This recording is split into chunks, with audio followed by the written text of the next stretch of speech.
welcome into Centre Court thanks to Cobram Estate, Australia's most awarded extra virgin olive oil, grown, harvested and first cold pressed in Northern Victoria.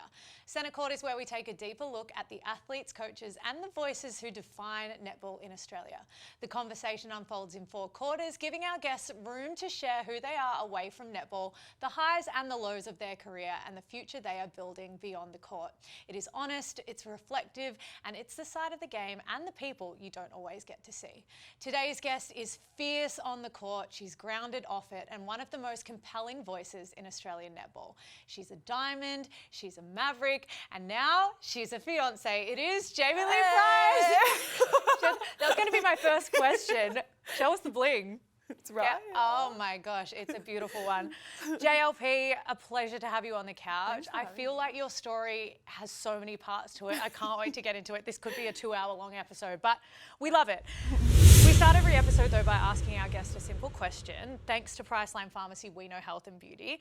What season of life are you in right now? It might be very obvious. Just, the fiance era, I guess.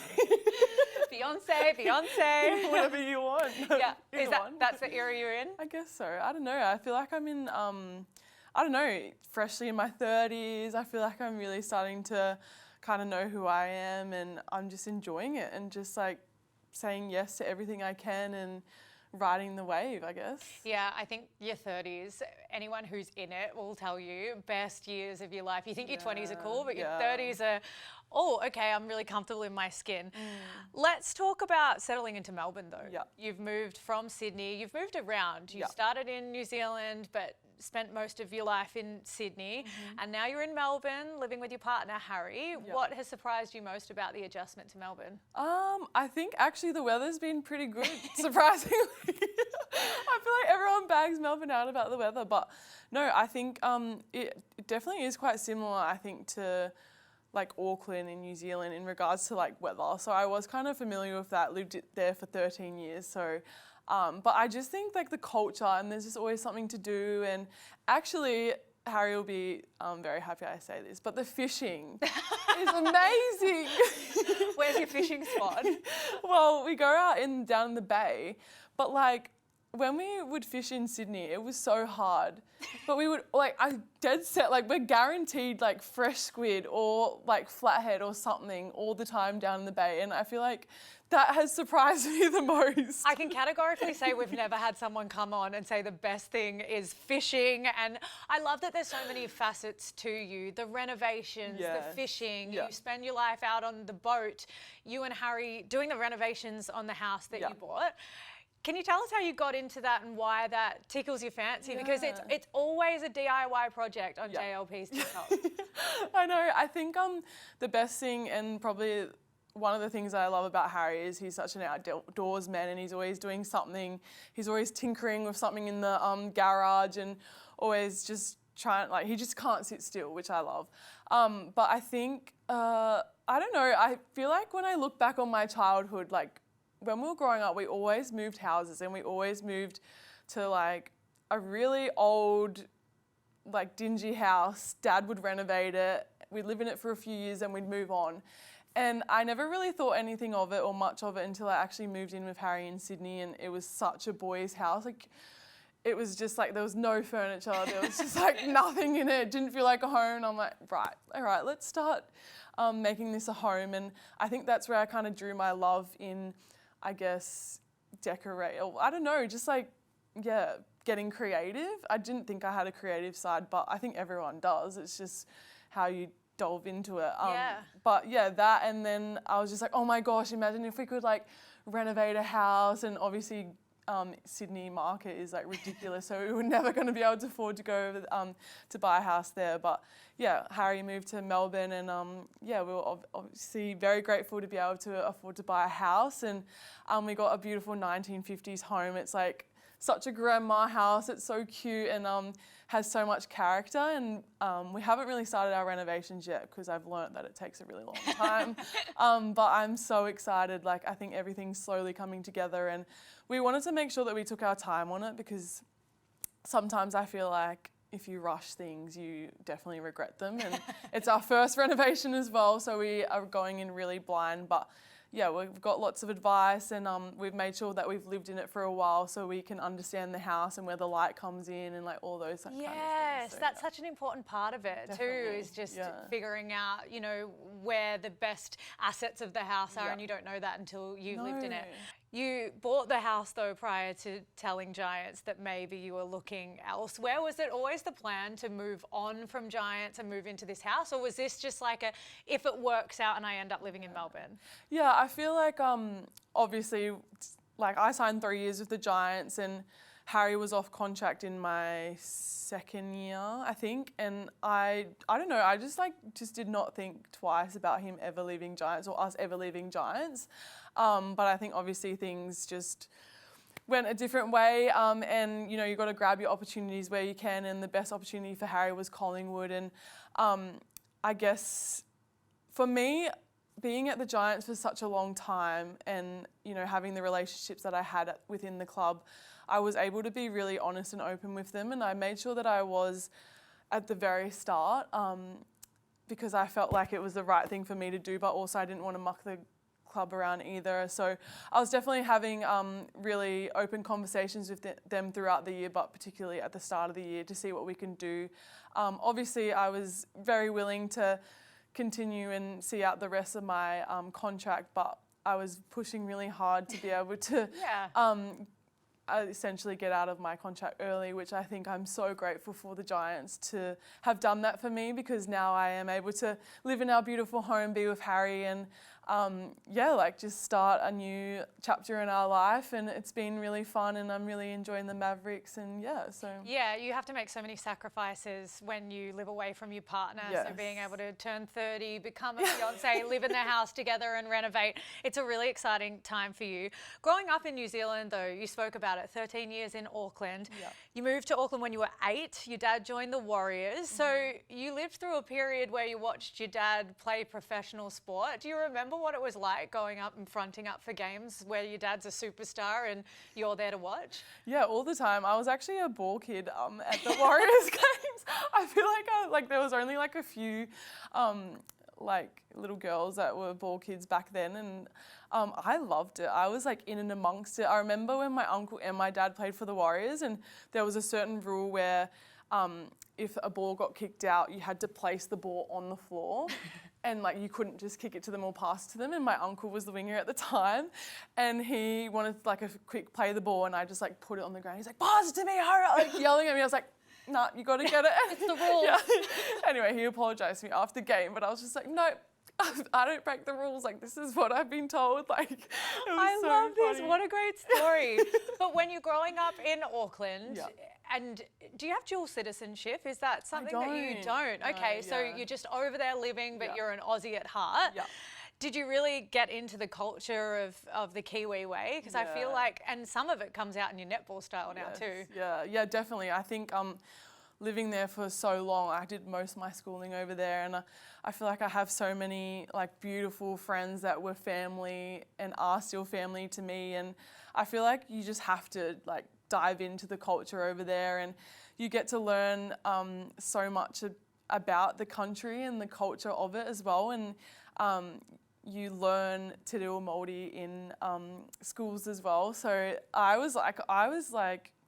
I did like kapa haka, I did like the Samoans, like I joined the Samoan dancing group, I joined the Cook Island dancing group. I was just like fully, everywhere, like in everything. So it was so much fun, and I like honestly wouldn't have it any other way. Like I just I think when we first moved, Mum was like, "Oh my gosh, like what have we done?" But once she like met like all the people, and just like we just loved it, and we like didn't even want to leave essentially. Yeah, still a special place in your heart? Yeah, definitely. Yeah, and you try and get back there as much as you can? Yeah, as much as we can. I feel like we're lucky with Diamonds that we get to go there at least once or twice a year, so that kind of fills my cup up. But yeah, it's just so good.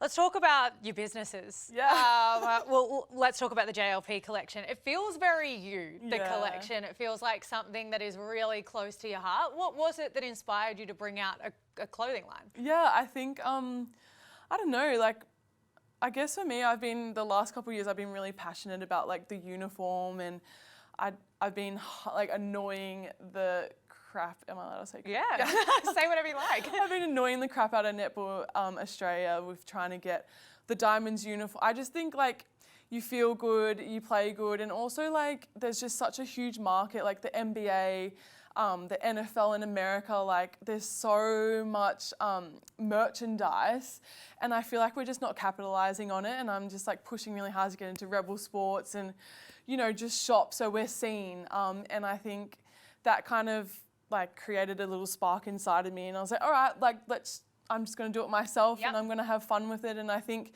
it's not like associated with a team. It's just, I don't know, I just want to have really a lot of fun with it and make netball like really cool and fun, and my brother's been helping me a lot actually, because he's taking so long, but he's starting a clothing line himself, but it's like been a 3-year thing in the making. So he's been like so good for me, and one of my friends, Maddie, she has such a good marketing brain, so she helps me so much with the marketing side and the websites and all that kind of stuff. So yeah, it's definitely like I've got such a good village around me that help me and allow me to just have some fun with it. Because there's so many cool people in netball. Oh, so You're many. one of them. Oh, there's so many people who care about the fits that they're wearing. Yeah. Mavs have now started with the fits on home games, and you're right, there's so much scope there, so it's cool to see you doing something. How do you feel when you see someone wearing JLP collection? Oh my gosh, so cool. It was actually when we played against the Giants, there was like a couple of girls that were wearing the shirt, and I was like, oh, thank you so much. Like, it's just so fun, because I'm like, oh, it's just like so cool that they like support you, but also like they actually want to wear what you create. And I feel like we put, like me and my brother, we put so much hard work into it, and it takes such a long time to sample it and make sure that, you know, the material's right and all that kind of stuff. So like it's nice so to wholesome. see it come to life and be on people's bodies and be able to see that. Yeah. Lastly, before we move on to quarter two, Yeah. what makes you the happiest at the moment? If I was to say, give me a day in your life that would make you the happiest, or where do you feel the most JLP? I think like being able to firstly spend time with Harry. I think even just going out on the boat or doing something outdoorsy. I just like love connecting with people. So even just going for a nice dinner with the girls, doing a bit of recovery makes me feel good. A bit of a workout, eating lots of yummy food, and just little things like that. And also like being able to be creative. Like I think, I don't know, you just have little, like an hour or two where you're just like on the computer, like researching things and having fun on ChatGPT and stuff. ChatGPT girl, I love it. Is there anything in the pipeline for JLP collection? Definitely. Do you want to give us a little? Yeah, we've got like a whole collection coming up, because I feel like we've done 2 t-shirts, but this one's going to be like, we've got ruffled socks coming, which are like sports style, so you can actually wear them when you're working out, which is fun.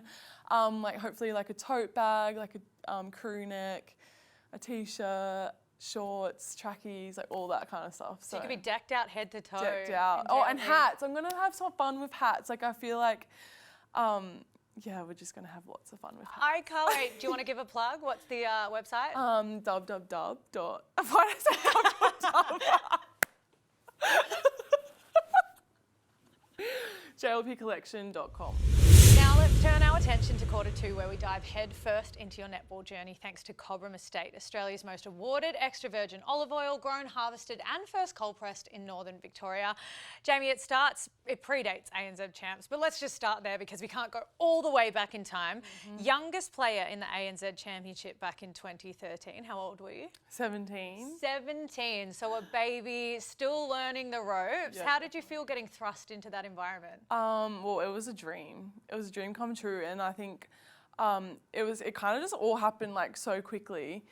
And Nolene, she gave me the opportunity, essentially being a training partner. So Dad was, I was during school, last year of high school, so we'd leave like Tuesday afternoon, go to training, stay the night, train Wednesday morning, then go back to school the next day. And it was just like it was so much fun. But even to just be able to have the opportunity to debut that year, which I probably really wasn't expecting it, and to debut against Kim Green was really scary, but but it was like so much fun, and it was like obviously a dream come true. So I've had Nolene Tarua as a coach. I have amazing things to say about her. What would you have to say about her as your head coach in the first one in professional leagues? Yeah, amazing. I think she has like the craziest ideas, but the best ideas. Like she just really thinks outside the box and just like, I don't know, somehow relates them back to netball, and then you're just doing like the most insane activities in pre-season, but it always just relates back to netball. I just remember Dad coming in because I didn't have my license at the time, so he was like driving up and down, and he had just recently like retired, and he's like got the boxing gloves, like helping like Irene Van Dyke's like hitting the boxing gloves, and he's like, come on, like, you know. So it was just like so fun, and she was all for it. Like she didn't care who you were or where you come from. She's just like, yep, come in and enjoy it and have fun. What were some of the crazy things she did in the preseason? I feel like we did a bit of like not wrestling, but like something like that. Like we were in like I can't remember, it was like wrestling or something, but it was along the lines of that. How do you view the magic and the culture and going in at such a young age with no real expectations on your shoulders, and then what you were able to achieve? I think when I think about the magic and the era that was created with Nolene, Casey Corpor, Liana De Bruin, like Maria was there at one point, Irene Van Dyke, Laura Langman. Like I just think that the Magic genuinely had absolute like legends of players, and I think when I had my first year in 2013, they had just come off the bat of winning a premiership, and that was the first time a New Zealand team had ever won the ANZ champ. So it was like huge, and I think there was just a huge standard and a huge expectation, and I think as well, just the players and the calibre of players that were within that group was inspiring. So I think just going in there as a 17-year-old, I was just like, I don't know, I was just so excited to learn and just watch and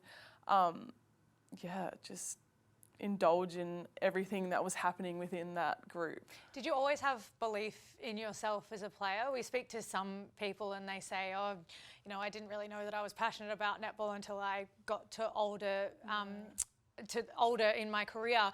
Or were you very sure of your ability and the confidence that you had that maybe you were going to make it? Yeah, I think so. I think even just because, I guess, of Dad and the opportunities that he had. And I think Julie Prendergast coming in here and speaking about that session that I had with her when I was younger in New Zealand, I just got so many opportunities because I guess I was very lucky that Dad played professionally and he had so many connections, and even just being the flag bearer for Australia at the World Cup in Auckland. I think that like all those little opportunities that I got growing up was just like a huge, I don't know, just like a light bulb moment that this is what I want to do. I was so certain that I wanted to be a netballer from a young age.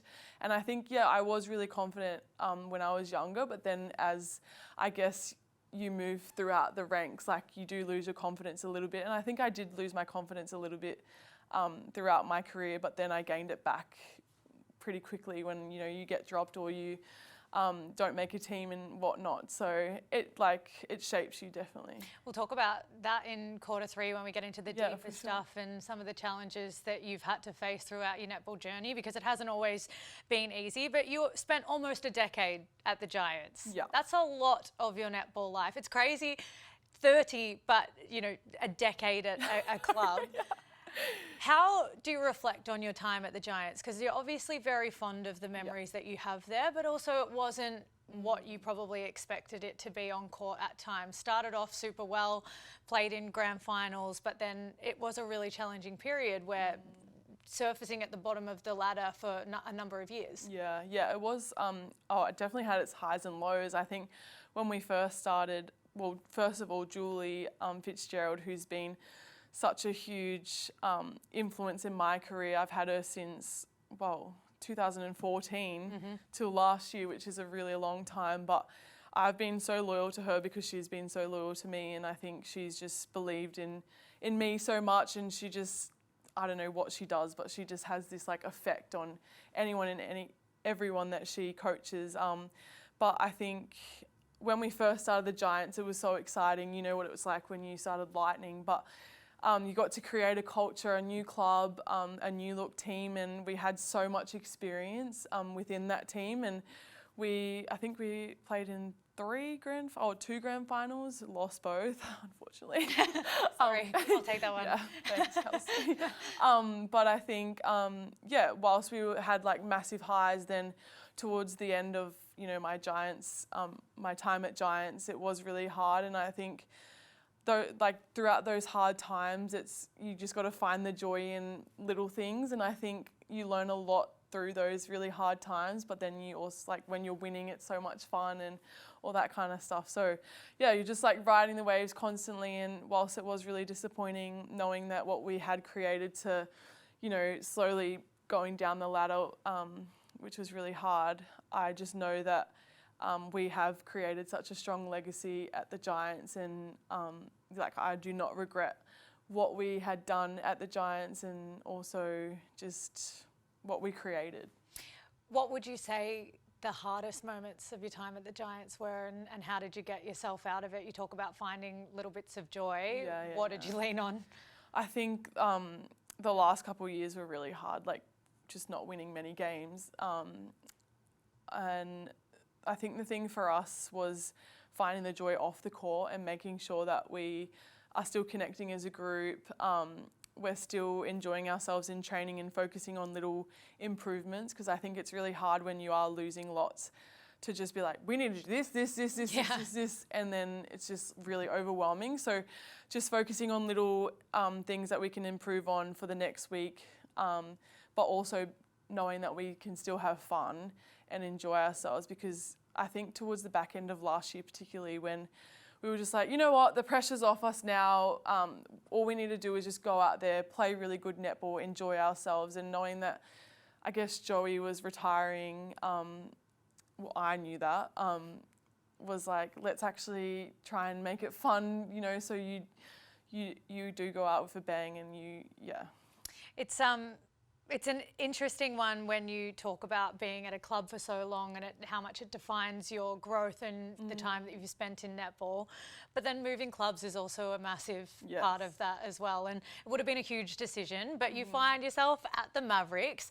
They've spoken heavily about being a trailblazing side, doing things differently, redefining what netball looks like for a netball club. Is that how you found the Mavericks so far? Yes, definitely. And I think it really excites me, because I think I've been trying to kind of push that for a while now, and to know that you're at a club that would kind of just say yes to like the craziest, or probably not the most traditional ways of doing things is really exciting. And I think it really shows out on court as well. And even like it could just be like little things, like being able to wear certain things to walking into the game. I think that's like fun, and it's a way of us being able to like express ourselves and have fun with like a bit of fashion and all that kind of stuff. But also, I just feel like storytelling is so important, especially in sport. Like I feel like I've been pushing it really hard, and people want to know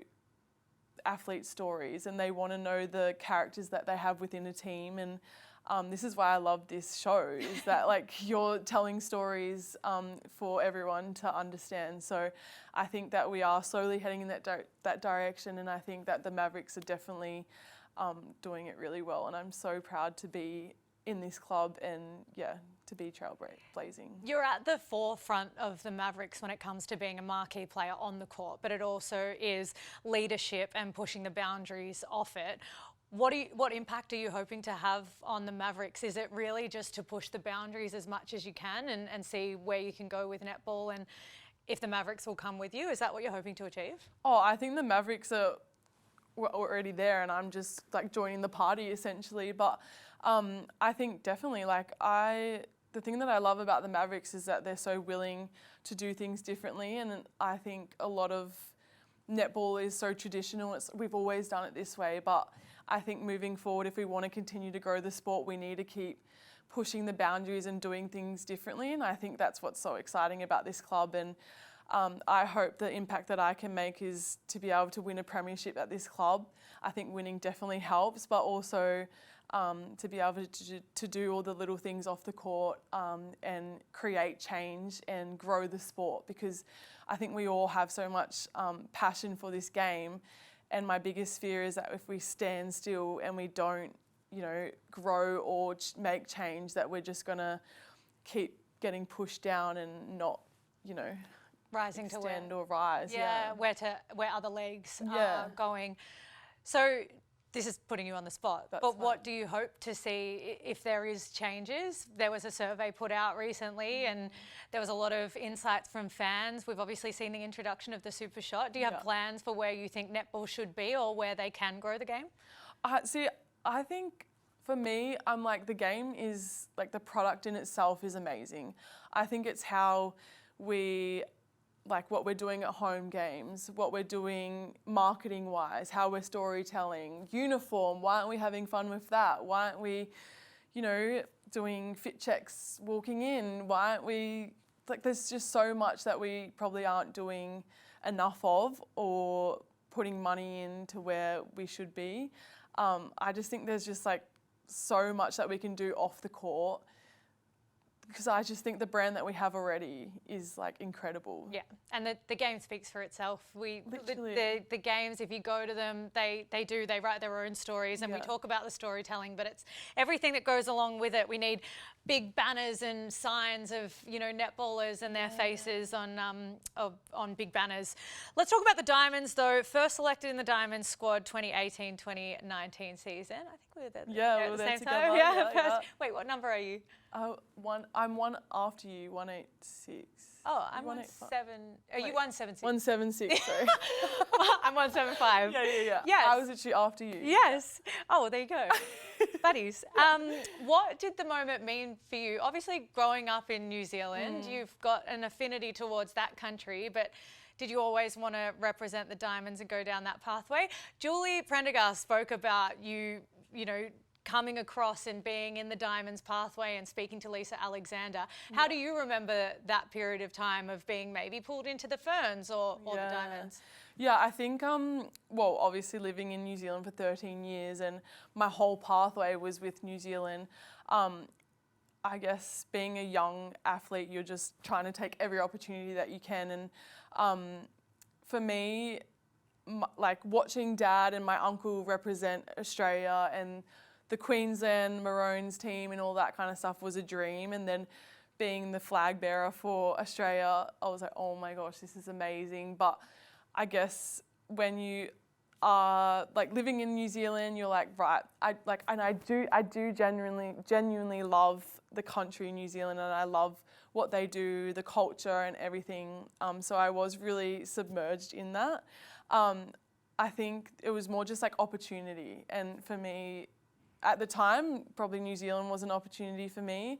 But then when the ANZ champs split, SSN opened up, Julie Fitzgerald got the role at Giants, and she had asked me if I wanted to go over, and I think that was a really scary decision because I had grown up in New Zealand my whole life, all my friends, my whole netball. It was essentially, she didn't sugarcoat it at all. Julie would never. She was just like, you can come over here. I can't guarantee that you'll ever play for the Diamonds or anything, but you can give it a go.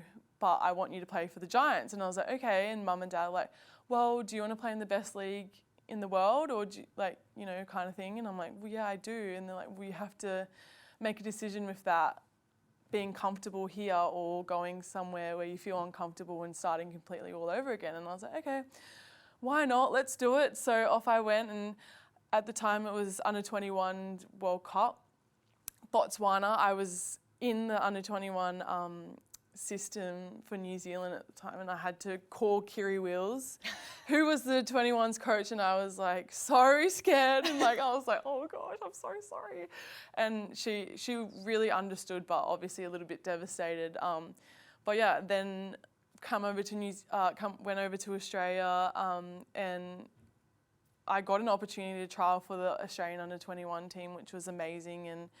And Tanya Obst was the coach, so had a trial, and then they kind of named a squad, made that squad, then they trialed again, then they named the team, and I don't know how, but I made it, and so that was amazing. And then ended up playing 2018, debuting with you. Well, you debuted before me, but debuting alongside you for the Diamonds, which was incredible. How crazy that Tanya Obbs and Kiri Wills both in the league. How do you go coming up against Firebirds? Yeah, I mean, I have so much respect for her. I feel like she's so passionate. And we still get along really well, so we're still friends, okay? So no bad blood. No bad blood, and it's clearly worked out super well for you. You're one of the best players in the Diamonds. You've been there for how long? It is a massive year, though, Commonwealth Games coming up. Yeah. We know that there's been a moment in time where, you know, it didn't happen for you. You had to receive the phone call and it was a no. We'll get to missing out on that team, but how are you feeling coming into this year knowing that, you know, there's probably a little bit of trauma there? Yeah, no, I think the one thing that I've learned is never to like look too far ahead. It's just like one game at a time. If you're playing really well for your club, then the rest will come. And yeah, look, I haven't thought too much about it, and I definitely will not ever get ahead of myself because that would just break your heart. So, yeah, to be honest, I'm actually just really enjoying playing at the Mavericks, and I think we're having a lot of fun and just playing really freely. And Jez is amazing, and so is Richo. So. One step at a time. One step at a time. You talk about the Mavs too. You talk about your time in New Zealand. Is there ever a world where you think that the two leagues should merge again? Do you like how it's set up at the moment, or do you think there's space for more teams and the merger again? I think there's definitely space for more teams. I wonder though if there's space for like different competitions or something. Ooh, Rebel League. Yeah, Maybe I don't know. Make a comeback. No, I'm joking. Literally. As a coach. No, as a player. Rebel Leagues. Okay, we've heard it here. Something, I love how big you're thinking. Different Why not? places, different spaces. Let's talk lastly about the Diamonds though, and what being a Diamond means to you. It's clearly a huge part of your identity. It's not everything that you are. I know that you're so many things other than just being a netballer, but being such a dominant and special Diamond, how does that sit with you? Oh, I just think like being a Diamond is so hard. I think it's such a privilege, and to be able to, like, whenever we go into Diamonds Camp, we have this wall and it has like all the names of all the players that have played for the Diamonds. And when you just like go through all the names, there's so many legends of the game, and there's just so much history within the team and the legacy. And I think it's just like every time you take the court, you never take it for granted because you just never know when you're going to put that dress on again. And to be able to say that I've been able to play like 50 games is amazing, and hopefully more is incredible. And even Liz Watson, like playing 100 games is huge, and she's like the first mid-quarter, and I think that just goes to show with how competitive it is within Australia and within the mid-court, you know, positions. So yeah, you never take it for granted. It's a huge honour. I love it. I love being a Diamond and just the environment and to play for your country. And you know what it's like when you get to sing the national anthem. It's just such a like pinch me moment when you're holding like arm in arm with your sisters, and yeah, it's definitely a proud moment. So that's a wrap on quarter two. So much of your netball journey, but you know, we've delved into different parts of it. But before we get a little bit deeper, let's have a bit of thanks to Struddies. Gear up this season with Struddies. Shop with Struddies because they're your buddies. Struddies.com.au. Let's do a little quick fire. Okay, one player, past or present, you'd love to play with. A few people have said you. That's crazy. So you can't say yourself. Okay, I'll try not to. I feel like I would definitely want to play with Julie Prendergast. Ah, yeah, that's a good one. What do you remember about the coaching that she gave you? Oh my gosh, it was the hardest session of my life. I was like, is this what being a professional netball is like? Do you feel like you modelled some of your game off her? Because you guys play, I know you play different positions, but that wing defence position, how she played it, how you play it, very similar. Definitely. I think growing up, I just idolised her so much, and I literally thought I was her when I was younger. I was like, I'm a goal defence, I can transition into wing defence, but more goal defence. I'm not as tall as all the other defenders, but I think that's what I loved about her so much. Like, she wasn't the tallest player or defender on the court, but she had such a huge presence and she could read the game so well. Pretty cool. Most underrated teammate you've ever had? That's a good question. I feel like I'm going to say Maddie Hay. Yeah, I think. And you're back with her this year? Yeah, I'm back. Can you give us a why? I just think that she doesn't probably get the recognition that she deserves. I think she works so hard. When we played the Giants, I feel like she was just like passing, cutting, and she was just everywhere. And I'm just like, see, this is what this girl can do. Like, she's just so amazing. And yeah, I definitely think she's underrated, and she's just worked so hard. I just have a little Maddie Hay story. Yeah. When we were in the hub, there was a year that I thought she should have been in the Diamond squad, and I remember fangirling her, and Maddie, I could probably get the message up, but I sent her this like message being like, you should have been you were awesome this year. Like, don't know the girl like to save my life, but just sent her like this fan message on Instagram. Yeah, we had like a back and forth, but I just thought that's an interesting thing to mention, just because I think the same, and I think she goes so underrated with what she does, and even her defensive effort, massive. Best piece of advice you've ever been given? I think, well, I would probably say just knowing your strengths and what you're good at, because I think you can easily get so caught up in what everyone else is doing and what everyone else is good at that then you forget what you're good at. I don't know what that quote is, but that's the quote. We'll say it like that in all the words. Maybe you can put that on a hat. Yeah. Favorite moment of your career so far? Oh, I feel like there's heaps, but I think, probably like definitely winning a World Cup. Losing the World Cup sucked. I think winning a World Cup, I think just being able to like go on tour, and just like those core memories that you have off the court. Like I remember when we were in London together and we got to like travel and like go to Buckingham Palace. We were like, we've never done this before, let's go. Like we really made the most of our day off. It was so rare that Lisa let us go out for a day. I feel like we arrived and she was like, you've got one day to explore. Like, and you and I were like, everywhere in London. Some of the best photos. I remember that. Okay, lastly, and you can answer this any way you like. If you could relive one game, which one would it be and why? And it can be a positive or a negative one. One that you'd like to relive and redo, or one that you'd like to experience again. Yeah, I'll do two. Okay. So one was, it was our first year at Giants, and it was the preliminary, and we played Collingwood and we won right on the hooter. That was amazing, and like the sounds that came out of that game was incredible. Second one was if I could relive the grand final in World Cup Liverpool. I feel like I was so young, and I just wish I could just go back and just make so many changes. Oh. Wow. But are you in my mind? Yeah. I think so. I think we would all like to relive that one. And just how crazy it was at the end of that game to just feel, and I will never forget this, and I mention it a lot of the time, standing on the second place podium and we're all bawling our eyes out. And what's crazy to me is the expectation that we felt from the country to go and win that World Cup, because that's the expectation of the Diamonds.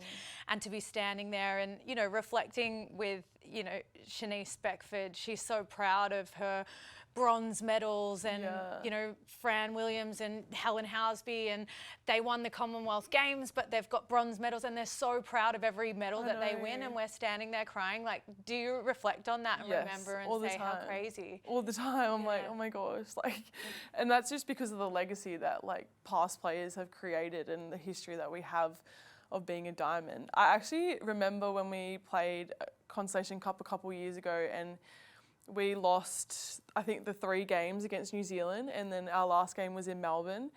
And this is just a classic like example of media. Like, they will never come and interview us before a game or anything when we're winning. But when we were like we got absolutely pumped in Perth, and we were 3-0. They were like, I've never seen so much media in my life. And I was like, wow, like, you guys care when we lose, but you don't care when we win? Like, come on, like, where's the support here? So it's just crazy. It is. It's because the expectation is Diamonds win games and Diamonds win trophies. And when you're not, it's a shock, and everyone wants to come out and write then it's a story. Savage story. But there's no story when we win.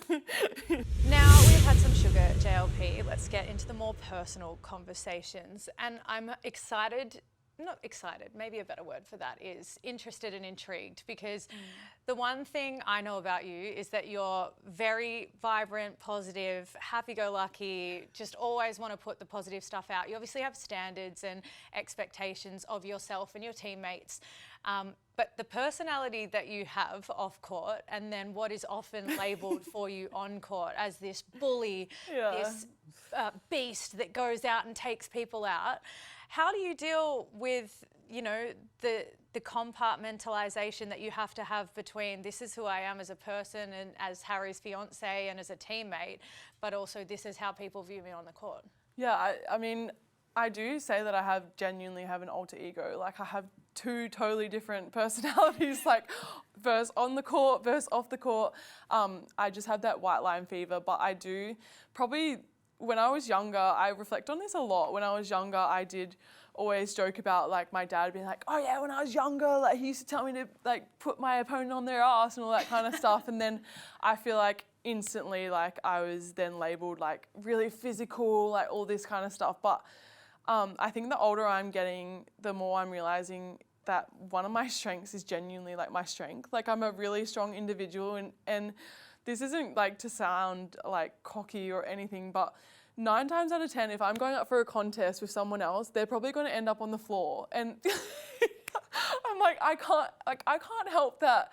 And there actually has been so many times, like this year and even last year, where there has been players actually, when I'm going for my own ball, have taken not me out, but I've taken them out. And then I'm like, okay, well, are you going to say something about that? Like, that's late play, but, like, I didn't end up on the floor. Like, I just find that there's such a fine line of that. But I guess at the end of the day, like, you're an elite athlete and everyone's going to have an opinion on how you play, what you do, like, all that kind of stuff. And I think for me, I used to take it so personally, and I used, like, sometimes now, I read into it so much, and I'm like, oh, Harry, like, they hate me, like, blah, blah, blah. But I'm like, why should I care? Because at the end of the day, I know the kind of player that I am. My people know who I am and what kind of player I am. So it shouldn't matter. And at the end of the day, I just, like, don't even read comments. I don't even, you know, engage with it, even though sometimes when I am in a mood, I really want to and stick up for myself. But it's really just not worth it, because there's so many keyboard warriors, and at the end of the day, they just want to bite. Yeah, and it's one of the hardest things, because you obviously want the fans and you want them to buy into the game, and they are what make our game operate, but it also comes with a hell of a lot of scrutiny and sometimes some really negative comments. The worst thing is when they tag you in it and you think, well, now I have to read it. But how was the journey from dealing with those emotions and potentially tears at times, if anyone really, really got to you, the DMs and the comments, and knowing how to transfer that into, no, I know who I am? Like, what was that journey like? And if anybody online, with social media, how it is at the moment, you don't even have to be an elite athlete to be dealing with online trolling or bullying. How would you say your journey to evolving into, I know who I am and what makes me sit comfortably, and what would you say to somebody out there who's maybe dealing with that too? Yeah, I think just, like, having people around you and actually, like, speaking about it. I think whenever I am upset, I call mum, dad, you know, Harry, my siblings, and they're like, oh, why do you care about what they think? You know, if you read all the other, like, 10 comments that are always, like, positive, but you always remember, like, that one negative thing. So, yeah, just obviously not taking it too seriously, but also just, like, being able to talk it through and being like, but why, like, blah, blah, blah. And it's like, at the end of the day, like, who cares? Like, they're obviously paying so much, like, attention to that moment. And I think, I don't know, I just, like, look at what opportunities we get as a professional athlete. We get to do this as a job. It's the best job in the world. We get to train really hard, play games on the weekend, travel, go for coffees, you know, hang out with your best mates. I wouldn't want to do anything else. And I think, you know, people always have to create a narrative. Like, there's always going to be, I guess, for the game, there's always going to be the villain, or there's always going to be someone that they have to, like, dislike. And if it has to be me, but they still love the game, like, so be it. Like, at least they're engaged. Yeah, They're watching. Is there a time where you think, oh, I have to change how I play, or I have to moderate who I am as a person? Did it ever challenge you to think, oh, I want to show this other side of my personality, or maybe I need to change myself? Yeah, I think so. I think, especially when I was younger, I was like, oh gosh, like sometimes you just start second guessing if you should go for that contest, or, you know,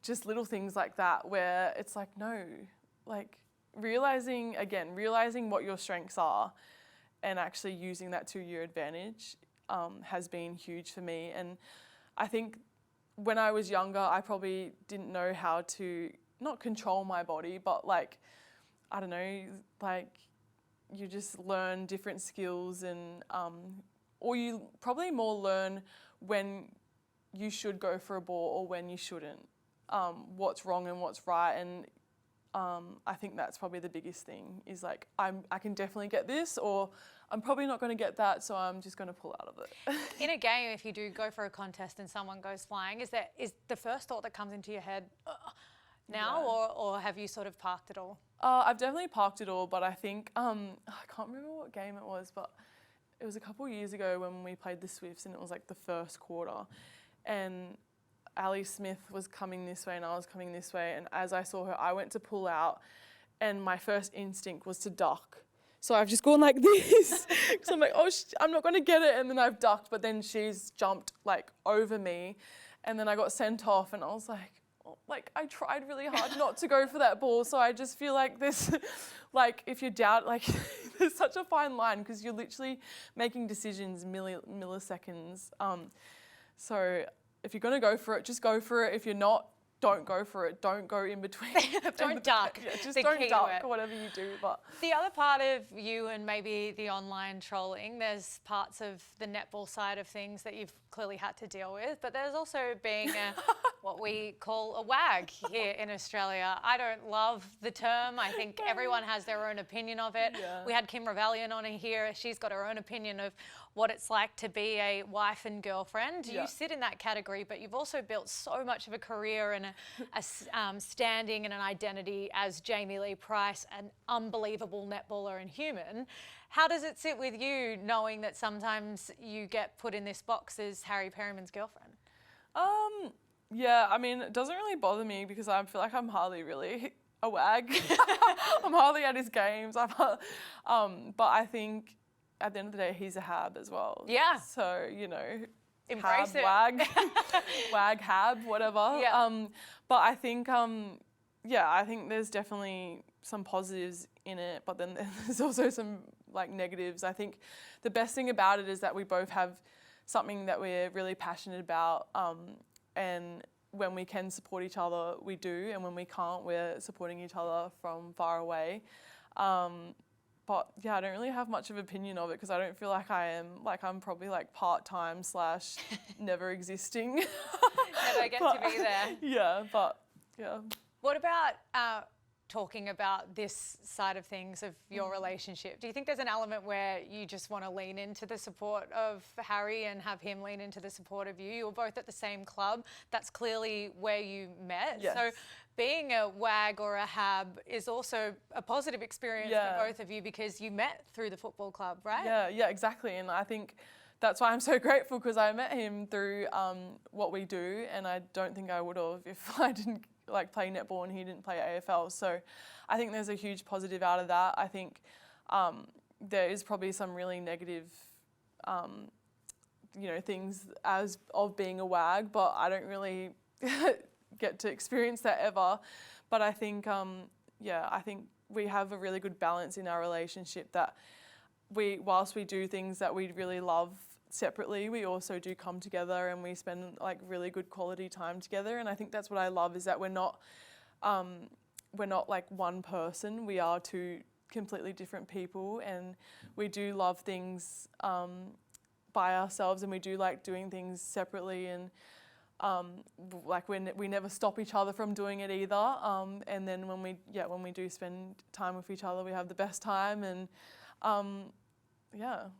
Let's wrap up the difficult conversations, JLP, with the omission from the Com Games. Now, I can't imagine how hard that would be. My time in the Diamonds was 1 minute in, 1 minute out, an injury. It was very short-lived, and I didn't ever had to receive a call that said you're not in the team. Can you talk us through the emotions, the feelings, the stress of everything going into that, and how you felt after the phone call?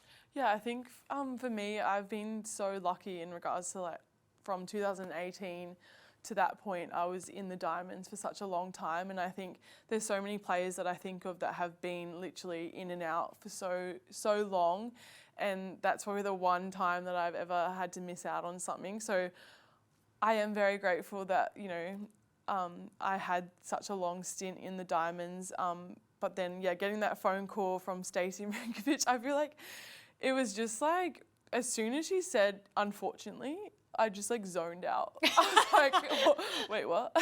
And I just remember Harry being in the car with me, and I had her on speaker, and I just started bawling my eyes out, and poor Harry's like, oh, like giving me like a little pat on the back, because he's like, what do I do? And I'm like, and like, I don't even remember the conversation after that. I just like completely zoned out. I was devastated.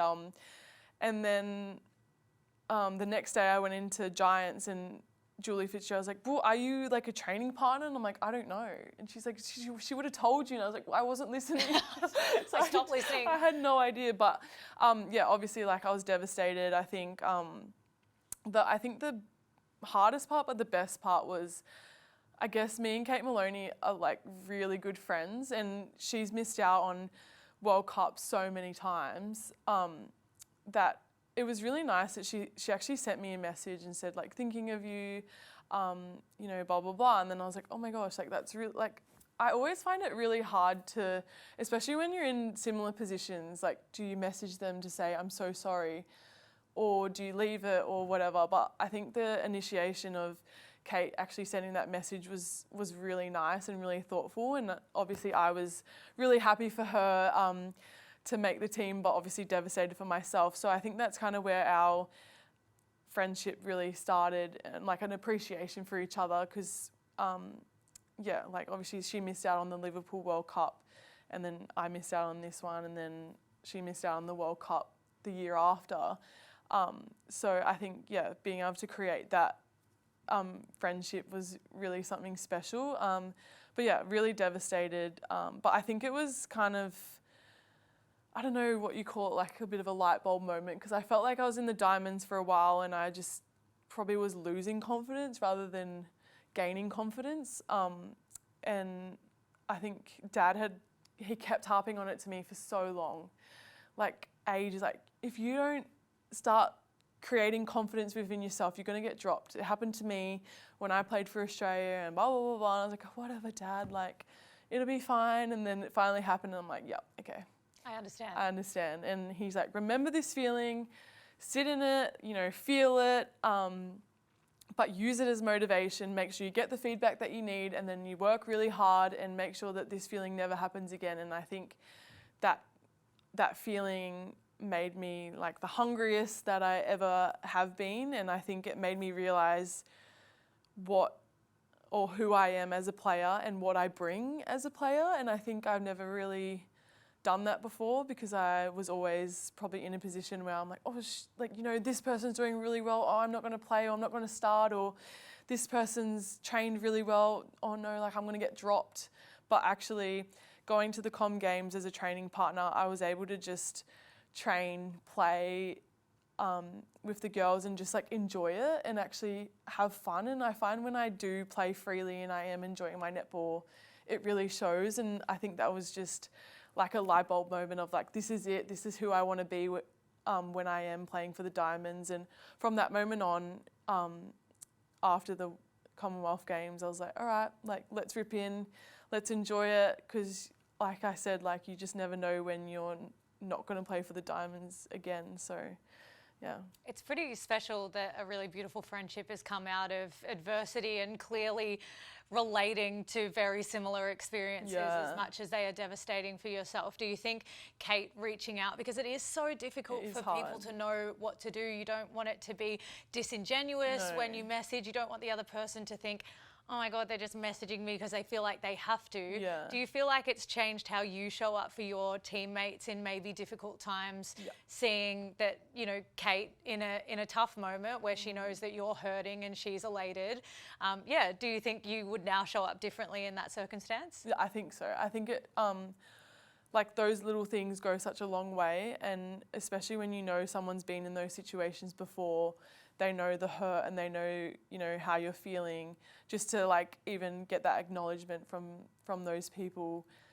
It's just really nice, and nice that they like thought of you. And then, I don't know, like now, and it's hard as well because I feel like we're such good friends, but then for such a long time we've been like competing against each other. So it's such a weird situation, but it's a nice situation. Like it's friendly competition essentially.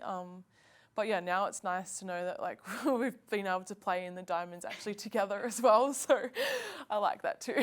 You don't mind wing defence? I honestly, I just... If I'm on the court, I'm happy. I'm on the court, I'm happy, okay? I will play anywhere, Wing A. anytime. Just, yeah. If I need to play wing attack, I will. Put me there. Jamie Lee Price, we're coming to the end of the podcast now, and this is the part we love thanks to HCF. It's the Legacy Quarter. It's a chance to reflect, look back, but also look forward at what legacy you might be leaving in Australian netball. What is your HCF moment that matters? That's a good one. I think the moment that matters, HCF moment that matters for me, is probably just the move from New Zealand to Australia. And I think since that decision that I've made, I have kind of continued that on with everything that I do in life, and knowing that whilst you are making a really big decision and you don't know what's going to happen after that, it's just having the courage to do it, even if it does feel uncomfortable. And even though it is the unknown, it's like exciting, and just like kind of taking it on and making sure that you make the most of it. I think that's like the biggest thing for me, is like I was so scared like going to Sydney. My family all live in Queensland, so just like not knowing anyone, only knowing my teammates essentially, but also just kind of like starting again was scary for me as well. But it genuinely has been the best thing for me. And even just moving to Melbourne, I think I was excited for it because I'm like, right, it's like a new opportunity, you know, it's a new chapter in life, and whether it works out or not, I just feel like it's your mindset and how you take it on and enjoy it. It's the art of taking a risk, isn't it? And then making that decision the right one. I know my mum, and I try not to say too much in these because it's your moment, but I think it's a really important message, is when you make a decision, just make it the right one. Whatever decision you make, go hard at it. And I feel like you've done that since you moved to Australia. You've become one of the best to play for the Diamonds. You've set yourself in stone. But as we look back across your journey, what does make you the most proud of how you've conducted yourself as an athlete and a human across it? I think probably just being like true to myself, and just owning that. Obviously, whilst I do have like an alter ego and I do switch between the two personalities, I feel like I know who they are, and they're like just backing myself in. I think that's like the huge one, is when I'm not confident, that's when I start doubting myself, and then it shows in netball or on the netball court. But when I am confident and I know who I am and I know what I can bring, and just being myself and having fun and enjoying every experience and saying yes to things and just, taking it on, because I feel like life is such a journey, and it's like, I don't know, I just want to look back on my career and be like, oh my gosh, remember, like I always say to Harry, remember when we lived in Sydney? Remember when we lived in Melbourne? Remember when we did this? Like, I just think that, I just want to make sure that, I just enjoy it, and I'm just so myself in all of those. When you talk about being proud of being yourself and being authentic and showing up, do you hope to instill that in people that you come across your journey, whether that's your fans, your teammates, coaches, is showing people how to show up as themselves and giving them the confidence to do it as well? Yeah, I reckon even just like as a young female, I think there's just so much like social media, especially on social media, and there's like so many standards, or there's like a perceived way of like how you should act, how you should be, what you should look like, how you should dress, and all that kind of stuff. And I think sometimes you get a bit distracted in like who you are. So like really making sure that, or even on the court, like, oh, this player, like this goal attack is playing really well, and then thinking like, oh, I have to shoot like her, or I have to be like her to be a diamond or something. Like, no, actually, like it's just being like really good at what you're really good at, essentially, and just owning it. I think that's really important. No, I love it. And I think it's very hard to do, but you seem to have mastered it. Finally, what do you hope your legacy is? If we're talking about Jamie Lee Price in 10 years' time, I don't know if you're still playing, maybe. How's the body and the knees holding up? Yeah. But what legacy do you hope to have left on netball in Australia? I know you've got big plans of what you hope to see, but yeah, what do you hope to have left? Well, I think for me, it's probably a little bit bigger than just like on the court, like we were kind of speaking about before. It's more just elevating netball and creating the experience and making it an event, or just like something that people just can't say no to. Like, I just feel like that, like we were talking about, the product in itself speaks for itself, but if we can just stop with the tradition, like I think some things traditionally work, but also like let's just keep moving on with the times. I want to keep pushing boundaries, and I want to keep annoying the crap out of Netball Australia and just making sure that our game is in the best possible position, and that the players that are coming through do have a genuine future, and they're not having to worry about financials, and they can just play freely. They can play like they don't have to think about financials, because the game is just like absolutely killing it. And looking after them. Yeah. Well, I can't wait to see the waves you make during CPA negotiations. They're coming up. We've got new broadcast deals. I'm really excited to see what boundaries you push and the avenues you're going down. And I can't wait to see the rest of your story be written, because there's so much to it already, but I think there's so much left for you to write and do. And maybe in the future we're saying that's the thing that JLP brought into netball. Remember her 20 years down the track. So thank you so much for joining us on Centre Court. Great to tell your story and get a little bit more of an insight into you and your alter ego. Thanks, Kels. This has been Centre Court, thanks to Cobram Estate, Australia's most awarded extra virgin olive oil, grown, harvested and first cold pressed in Northern Victoria.